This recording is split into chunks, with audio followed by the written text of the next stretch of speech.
Hello students, welcome back to Umpush Classes, a competition venture of Science Commerce Academy Dharamshala. I'm your chemistry educator Payal, and today we are going to start with our next lecture of organic chemistry, in which we are going to discuss about the reaction intermediate. अब बेटा reaction intermediate हमने कल ही पढ़ा था last lecture में that your homolytic cleavage और heterolytic cleavage के बाद हमारे पास क्या बनते हैं, इंटरमीडिएट्स बनते हैं। और जो हमारे मेन इंपॉर्टेंट इंटरमीडिएट्स है they are your carbonium ions, ठीक है, carbon ions, carbon free radicals and carbenes. Carbonium ions की हम बात करें तो हम बात कर रहे हैं किसकी, कार्बोकेटाइंस की। अब देखो हमारे पास तीन हमने रिएक्शन इंटरमीडिएट्स पढ़ने हैं main. First is your carbocation, second आ गया हमारे पास carbanion and third we have is your free radical. अब तीनों में क्या डिफरेंस है छोटा सा हमारे पास कि कार्बोकेटाइन मतलब कार्बन के ऊपर पॉजिटिव चार्ज, कार्बोएनाइन मतलब कार्बन के ऊपर नेगेटिव चार्ज, फ्री रेडिकल मतलब कार्बन के ऊपर फ्री रेडिकल। कार्बोकेटाइन और कार्बोएनाइन बनते हैं जब क्लीवेज कौन सी होती है हमारे पास, हेट्रोलिटिक बॉन्ड फ्यूजन होती है। हेट्रोलिटिक बॉन्ड फ्यूजन मतलब कि जहाँ पे हमारे पास दोनों कार्बन में जब दो इलेक्ट्रॉन जो होंगे वो एक ही कार्बन के ऊपर शिफ्ट होंगे, तो एक के ऊपर जो इलेक्ट्रॉन लूज कर रहा है उसके ऊपर पॉजिटिव चार्ज, जो इलेक्ट्रॉन गेन कर रहा है उसके ऊपर नेगेटिव चार्ज। तो मतलब हमारे पास क्या बनता है, कार्बोकेटाइन कार्बोएनाइन बनते हैं। अब फ्री रेडिकल की बात की तो फ्री रेडिकल क्या होता है कि जहां पे हमारे पास कौन सी क्लीवेज हो रही है, होमोलिटिक, कि आधा इलेक्ट्रॉन इधर गया आधा इलेक्ट्रॉन इधर गया, तो हमारे पास क्या आ गए, 2 कार्बन के फ्री रेडिकल आ गए। तो इसको हम लोग क्या बोलते हैं, this is called your homolytic fusion, ठीक है। ओके अब देखो बेटा नेक्स्ट इसी के बिहाफ पे फर्स्ट आता है हमारे पास फ्री रेडिकल। तो फ्री रेडिकल हमने बोला क्या होता है कि हमारे पास अनपेयर्ड इलेक्ट्रॉन एक अगर प्रेजेंट है तो that is your free radical. जैसे कार्बन के ऊपर एक अनपेयर्ड इलेक्ट्रॉन है तो this is your free radical.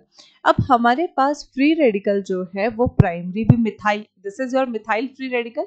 वैसे ही प्राइमरी फ्री रेडिकल होगा, सेकेंडरी होगा, टर्शियरी होगा।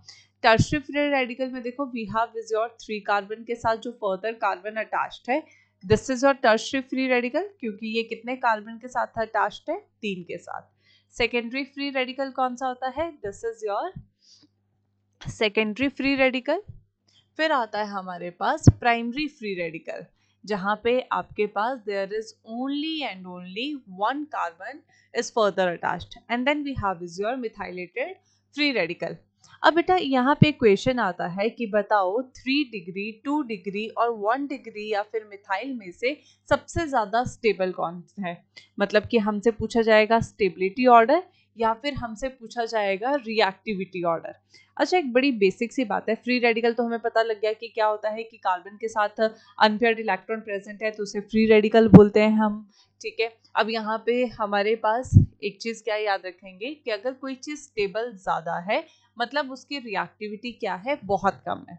तो अगर स्टेबिलिटी का ऑर्डर हमारे पास 3 डिग्री फिर 2 डिग्री फिर 1 डिग्री जाएगा तो रिएक्टिविटी का ऑपोजिट हो जाएगा। हमें क्या करना है बेटा, ये वाला जो कार्बन है इसके ऊपर जो ये अनपेयर्ड इलेक्ट्रॉन है इसको स्टेबल करना है ना। तो देखो यहाँ पे हमारे पास 3 एल्काइल ग्रुप अटैच्ड है और ये जो एल्काइल ग्रुप होते हैं इनका नेचर कैसा होता है, इलेक्ट्रॉन रिलीजिंग।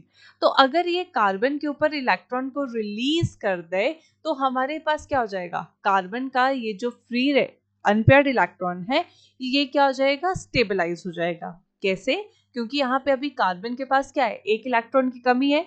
तो there are, for example assume करो कि देयर आर 3 पीपल जो इसको क्या कर सके, इलेक्ट्रॉन दे के इसे स्टेबल कर सकते हैं। यहाँ पे there are only 2 alkyl group that can release the electron. यहाँ पे एक है और यहाँ पे एक भी नहीं है। तो 3 लोग अगर यहाँ पे रेडी टू हेल्प है तो 3 degree is going to be more stable than your secondary, then your primary and then is your methyl, है ना। अब हमने क्या बोला कि अगर हम रिएक्टिविटी की बात करें तो जो ज्यादा स्टेबल है, अगर कोई स्टेबल है तो वो किसी के साथ क्यों ही रिएक्ट करेगा, और जो अनस्टेबल होगा वो क्या है, किसी के साथ भी इजिली रिएक्ट करेगा। तो फिर यहाँ पे क्या जाएगा, 1 डिग्री, 2 डिग्री एंड फिर 3 डिग्री। सबसे पहले तो ऑब्वियसली मिथाइलेटेड, ठीक है। तो ये था हमारे पास free radical mechanism, sorry free radical कैसे जनरेट होते हैं, क्या है हमारे पास। Next we have is your carbanion. अब कार्बेनाइन की बात करें तो कार्बन के ऊपर अगर नेगेटिव चार्ज आता है तो उसे हम बोलते हैं कार्बेनाइन। ये कैसे होते हैं? बाय हेट्रोलिटिक बॉन्ड फ्यूजन होती है। ओके, तो हमने बोला we have is your CH3 negative, heterolytic fusion हुई है, कार्बन के ऊपर नेगेटिव चार्ज आया हमारा और कार्बन क्या बन गया हमारे पास? कार्बेनाइन बन गया। अब बेटा कार्बेनाइन में भी हमसे क्वेश्चन पूछा जाता है कि प्राइमरी, सेकेंडरी, टर्शियरी कार्बेनाइन में से कौन ज़्यादा स्टेबल है, कौन लेस स्टेबल है, कौन ज़्यादा रिएक्टिव है, कौन लेस रिएक्टिव है।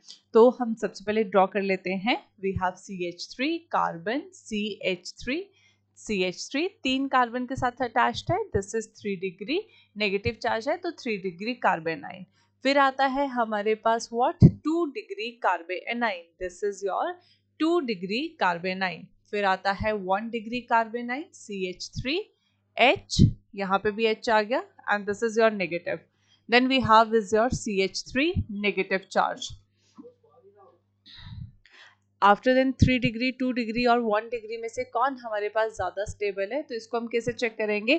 देखो, कार्बन के ऊपर ऑलरेडी इलेक्ट्रॉन डेंसिटी क्या है हमारे पास? बहुत ज़्यादा है। अब इसके साथ जो है फर्दर क्या है हमारे पास? 3 एल्काइल ग्रुप जुड़े हैं, 1, 2 एंड 3। और इन तीनों का क्या नेचर है? इन तीनों का नेचर है इलेक्ट्रॉन रिलीज करने का। हम चाहते हैं इस कार्बन के ऊपर ये जो नेगेटिव चार्ज है ये स्टेबलाइज हो जाए, ठीक है, मतलब कि इसका जो नेगेटिव चार्ज है वो कम हो जाए। बट यहाँ पे हो क्या रहा है? ये भी इसको इलेक्ट्रॉन रिलीज कर रहा है, ये भी रिलीज कर रहा है, ये भी रिलीज कर रहा है। तो इलेक्ट्रॉन रिलीज हो रहा है मतलब इसके ऊपर तो इलेक्ट्रॉन क्लाउड, इसका जो इलेक्ट्रॉन डेंसिटी है वो और भी ज्यादा इंक्रीज हो रही है। मतलब कि ये जो नेगेटिव चार्ज है ये स्टेबलाइज नहीं हो रहा है, ये क्या बना रहे हैं? इसको अनस्टेबल बना रहे हैं। तो यहाँ पे स्टेबिलिटी ऑर्डर क्या आ जाएगा हमारे पास? That your methyl carbanion is more stable, after then 1 degree, after then 2 degree and then we have is your 3 degree। ये आ गया स्टेबिलिटी ऑर्डर। फिर स्टेबिलिटी के अलावा अगर हम रिएक्टिविटी की बात करें तो ऑपोजिट हो जाएगा। सबसे ज्यादा रिएक्टिव कौन होगा? 3 डिग्री, क्योंकि अनस्टेबल है ना, किसी के साथ भी इजीली रिएक्ट करेगा।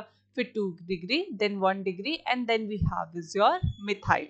ओके, तो ये था हमारे पास कार्बेनाइन। अब next we have is your carbocation. नाम से क्लियर है, carbocation means carbon having positive charge. If the carbon is having positive charge तो उसे हम लोग क्या बोलते हैं? कार्बोकेटाइन। कैसे बनता है? ये भी हेट्रोलिटिक बॉन्ड फ्यूजन होती है हमारे पास, की बॉन्ड ब्रेक हो रहा है तो एक इलेक्ट्रॉन जो है अगर कार्बन ने लूज किए हैं तो ऑब्वियस सी बात है carbon is going to have what? Positive charge. अब कार्बोकेटाइन के लिए भी सेम केस है कि which carbocation is more stable? Primary, secondary और टर्शियरी, ठीक है। या फिर हमसे डायरेक्ट स्ट्रक्चर के बेस पे पूछ लिया तो पहले तो ड्रॉ कर लेते हैं कि प्राइमरी, सेकेंडरी, टर्शियरी का कार्बोकेटाइन का स्ट्रक्चर कैसे होगा। दिस इज 3 डिग्री, क्योंकि कार्बन के साथ फर्दर 3 कार्बन अटैच्ड है। और अगर कार्बन के ऊपर पॉजिटिव चार्ज आ गया तो ये तो क्या बन गया हमारे पास? 3 डिग्री कार्बोकेटाइन। एंड यहाँ पे ये आ गया आपके पास 2 degree carbocation, then we have is your 1 degree carbocation.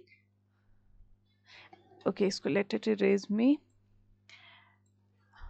1 degree and 1 degree के बाद हमारे पास कौन सा आ जाता है? 1 डिग्री में क्या होगा? There is presence of only 1 carbon ना, और बाकी जगह क्या प्रेजेंट होगा हमारे पास? हाइड्रोजन प्रेजेंट होगा। कार्बोकेटाइन है तो पॉजिटिव चार्ज, फिर आता है methylated positive charge. 3 degree, 2 degree, 1 degree and methyl carbocation. अब कार्बोकेटाइन में अगर हम लोग बात करें तो हमें बताना है स्टेबिलिटी का फैक्टर। अब स्टेबिलिटी में सी, कार्बन के ऊपर है पॉजिटिव चार्ज, हम चाहते हैं कि जो कार्बन के ऊपर का पॉजिटिव चार्ज है ये क्या हो जाए? स्टेबलाइज हो जाए।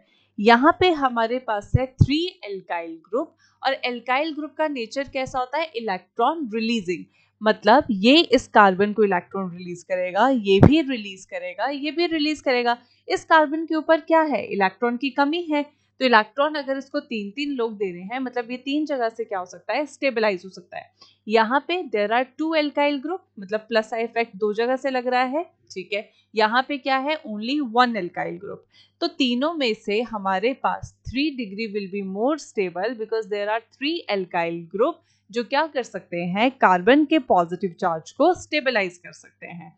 जबकि सेकेंडरी में 2 डिग्री में क्या है हमारे पास? We have only 2 alkyl group जो कार्बन के पॉजिटिव चार्ज को स्टेबलाइज करेंगे। then we have 1 degree, and then we have is your methyl carbocation. अब अगर ये स्टेबिलिटी का ऑर्डर है तो ऑब्वियस सी बात है जो हमारे पास रिएक्टिविटी का ऑर्डर होगा वो इससे क्या हो जाएगा, ऑपोजिट हो जाएगा. मतलब कि मिथाइल पहले आ जाएगा, then we have is your 1 degree, then we have is your 2 degree, and then we have is your 3 degree. तो ये थे हमारे पास आपके फ्री रेडिकल्स की रिएक्शन. इंटरमीडिएट में हमारे पास कार्बोकेटाइन बनता है, तो उसमें स्टेबिलिटी का फैक्टर, रिएक्टिविटी का फैक्टर, इनमें हमने सारा कंप्लीट कर लिया. ओके, सो आई होप आपको यहाँ तक क्लियर हुआ होगा. Okay, thank you and have a good day. Please do like, subscribe and comment. Thank you.